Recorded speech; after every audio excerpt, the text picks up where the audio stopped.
Mesir kuno telah lama dikenal sebagai peradaban yang memiliki tradisi membuat mumi. Seperti diketahui, mumi adalah suatu tindakan pengawetan mayat dengan cara meletakkan jasad manusia tersebut di tempat yang sangat kering ataupun sangat dingin tanpa oksigen. Pengawetan mayat ini juga dapat menggunakan bahan-bahan kimia tertentu. Pada zaman Mesir kuno, jasad yang diawetkan biasanya raja atau ratu yang pernah berkuasa. Tujuan pengawetan jasad itu yakni supaya di masa mendatang jasa-jasa mereka dapat terus dikenang oleh generasi berikutnya. Piramida adalah bangunan yang berfungsi untuk menyimpan mumi-mumi itu.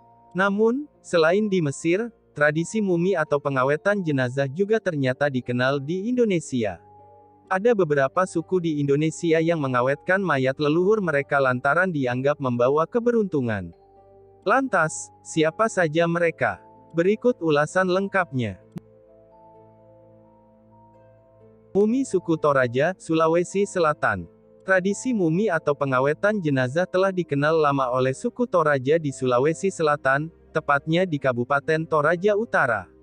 Mereka mengawetkan jasad tersebut dengan memberi ramuan khusus yang membuat jasad itu tidak akan membusuk. Setelah jenazah itu mengering, kemudian disimpan di sebuah liang yang berada di perbukitan batu. Suku Toraja mengenal sebuah upacara bernama manene, yaitu ritual membersihkan leluhur yang telah berusia puluhan hingga ratusan tahun. Pakaian yang dikenakan mumi biasanya akan diganti dengan yang baru, lalu diarak keliling desa. Yang lebih ekstrim lagi, mayat-mayat itu kadangkala ada yang bisa berjalan sendiri. Keunikan inilah yang lantas mengundang banyak wisatawan lokal maupun mancanegara untuk menyaksikan mayat hidup dari tanah Toraja itu. Mumi kaki mori, Nusa Tenggara Timur. Di Nusa Tenggara Timur, NTT, tepatnya di Kampung Wolondopo dapat dijumpai bangunan yang berisi satu mumi yang awet secara alami. Mumi bernama kaki mori tersebut juga tidak dibalsam, sebagaimana proses mumi pada umumnya.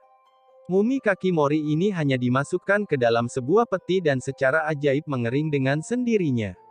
Untuk diketahui, kaki mori merupakan keturunan keluarga pemimpin adat atau Mosalaki. Sebelum ajal menjemputnya, ia berpesan agar jasadnya tidak dikuburkan. Kaki mori posisinya terbaring miring dengan seluruh tubuhnya terbalut kain bermotif batik. Mumi suku Dani Papua. Pulau di ujung timur Indonesia, Papua juga telah lama mempunyai tradisi mumi. Suku Dani dikenal bisa mengawetkan mayat tanpa dibalut. Mumi di Papua hanya dijemur dan disimpan. Setelah agak mengering, mumi akan ditaruh di atas perapian lalu ditusuk dengan tulang babi untuk menghilangkan lemaknya. Mumi tersebut secara perlahan akan menghitam dengan sendirinya. Suku Dani biasa menyimpan mumi di dalam rumah, namun, mumi dapat dikeluarkan jika ada wisatawan yang datang. Mumi suku Moni, Papua.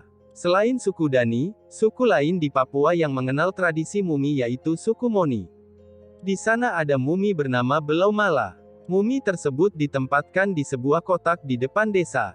Jasad Belau Mala ini dilumuri minyak babi lalu ditaruh di atas perapian hingga mengering dan tidak membusuk. Belau Mala mendapat perlakuan istimewa ini lantaran dianggap sangat berjasa mengantarkan misionaris pertama ke desa tersebut.